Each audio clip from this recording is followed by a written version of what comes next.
Into the Light Stream 2, Bungie has revealed the new Hall of Champions social space with Lord Shaxx and Arsight and some fun little Easter eggs along the way.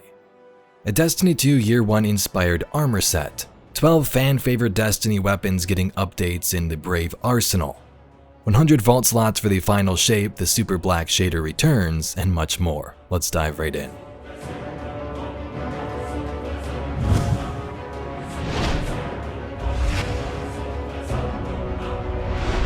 Welcome Guardians, so today Bungie had their second live stream for the Into the Light reveal. Last week they shut off the new Horde mode called Onslaught, and this week we got a bunch more to dive through. First we begin with the new social space called the Hall of Champions. Now I'm not gonna lie, most of us thought the old tower was going to return given the concept art and also rumors over the years. That may happen one day, maybe in the final shape, but for now we have the Hall of Champions itself. The backstory here is Shaxx has carved out this little backstage part of the tower, set aside as our home base for Into the Light. When you first begin, you start off in this storage room of sorts, which is pretty funny. I guess this is where everything is stored when it's not being used in the tower. You have Eva Levante, this is probably where she goes, statues from events like Solstice, the ADU from Onslaught, and I'm gonna slow it down if you'd like to look for some more secrets.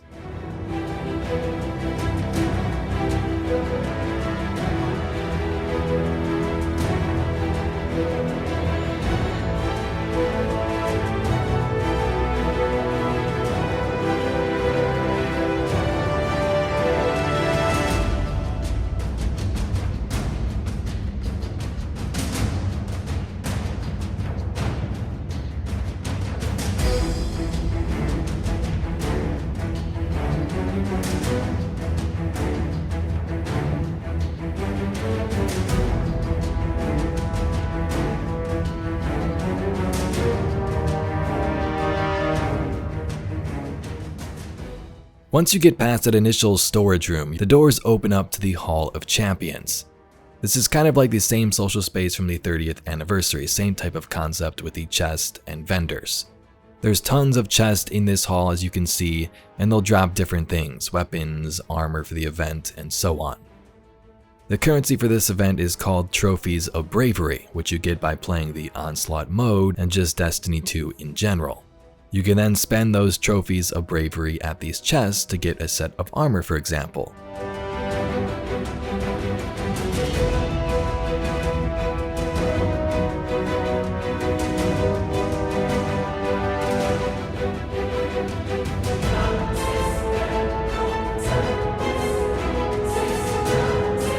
And speaking of that armor, here's a look at the Hunter set which they showed off.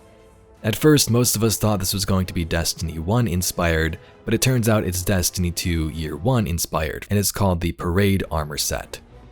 Here's a look at the Hunter, and then I'll show you the cover art for the Titan and Warlock because they didn't really show gameplay of that.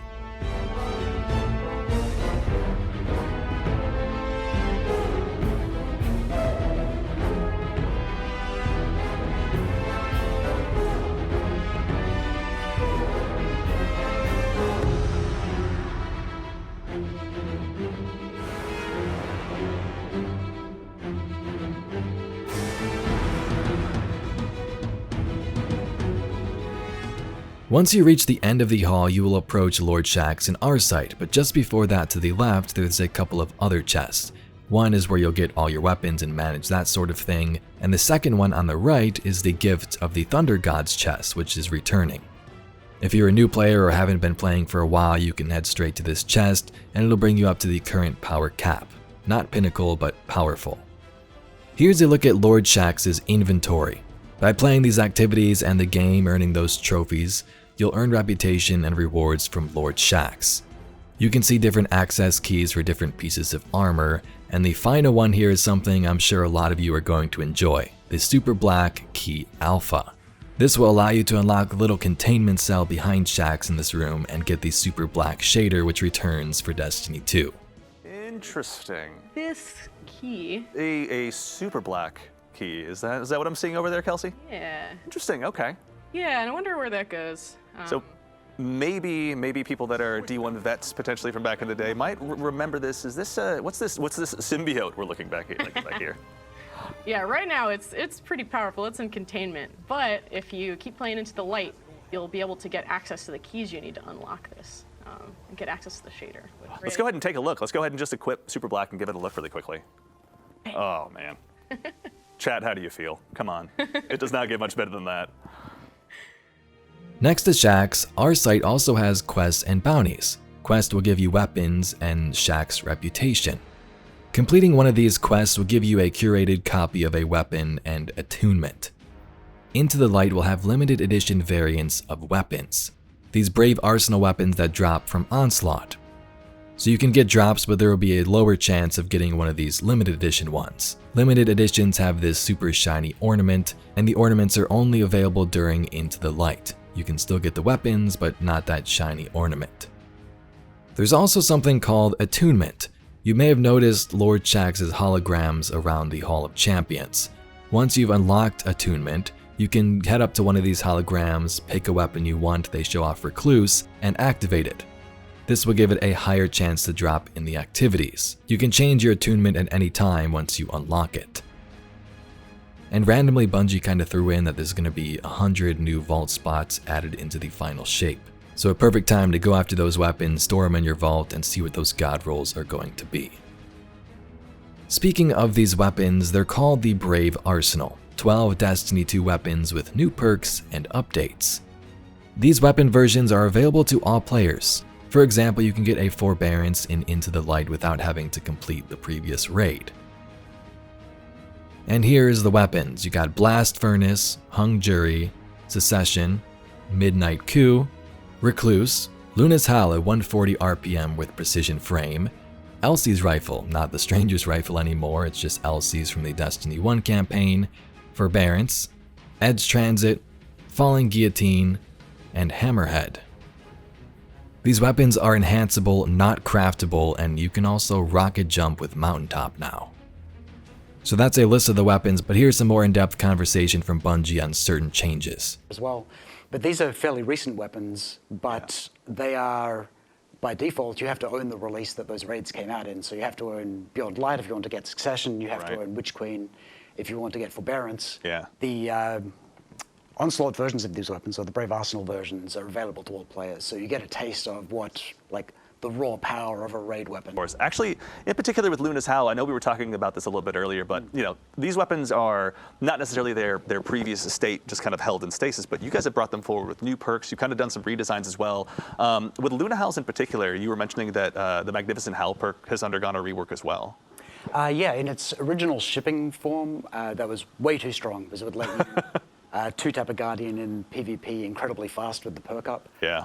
180 RPM.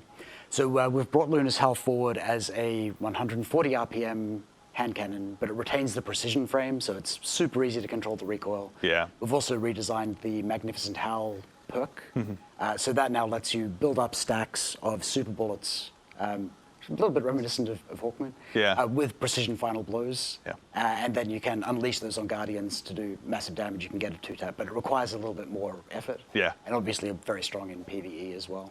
This is Elsie's Rifle now. Yeah, Elsie's no longer a stranger. That's right, yeah. But yeah, this is a really iconic Destiny 1 weapon that everyone who played through the Destiny 1 campaign would have acquired as the Stranger's Rifle. It's come forward with as close to its original feel as we could manage, updated for the Destiny 2 sandbox. It's got a ton of cool new traits. It's really very, very strong, high-impact pulse rifle. It's running the Rewind Rounds perk, which we made for Bolt of Glass. There's a new origin trait, as well on these. Yeah, that's right. So yeah, the Indomitability trait, final blows with a light subclass equipped grant grenade energy, and with a dark subclass equipped grant melee energy. Excellent.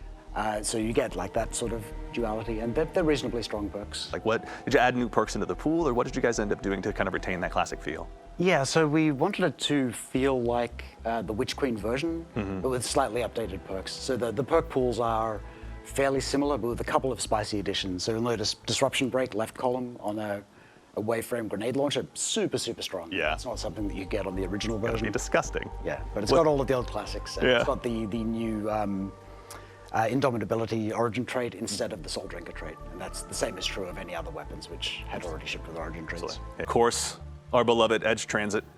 Yeah, couldn't when keep we it were- away if we wanted to. When we were looking at the fan favorite weapons, like we wanted to bring forward some of the strongest weapons from Forsaken. Yeah. Everybody has like fond memories of blasting away raid bosses with that transit. Yeah. I'm just kidding. There's amazing memes associated with this weapon. Yeah. We actually brought it forward as one of the strongest heavy ammo grenade launchers. Yeah, I was gonna say, we were talking about that earlier. You're saying this one just hits like an absolute ton of bricks now. Oh yeah, you can see some of the perks there. It's pretty wild. Now, actually, one thing that you mentioned as we were kind of talking about this earlier as well that was kind of cool is this is also going to be probably the first sword outside of those available in Crota's End, I believe, that has sword logic on it as well. Yeah. I'm also going to echo chat here for a second. Is that Eager Edge I see on there? That is an Eager Edge, yeah. Okay. It'll only be the second sword outside of 30th anniversary. Yeah. To have access to It that. would basically just be the slammer and then the falling guillotine Yeah, from. that's Yeah, that's it. That's actually exciting. Anyway, Guardians, that's all we got for this video. Into the Light Stream 2. A new social space in the Hall of Champions. We thought it may have been the Destiny 1 tower returning, but maybe someday. The Superblack Shader, a new armor set inspired by Destiny 2 Year 1. 12 Destiny 2 weapons getting new perks and updates in the Brave Arsenal, and some new rewards for your Guardians to go after. If you'd like to see some more Destiny news, lore, and mysteries just like this video, please be sure to subscribe to the channel. Thank you very much for watching, and I'll catch you all in the next video.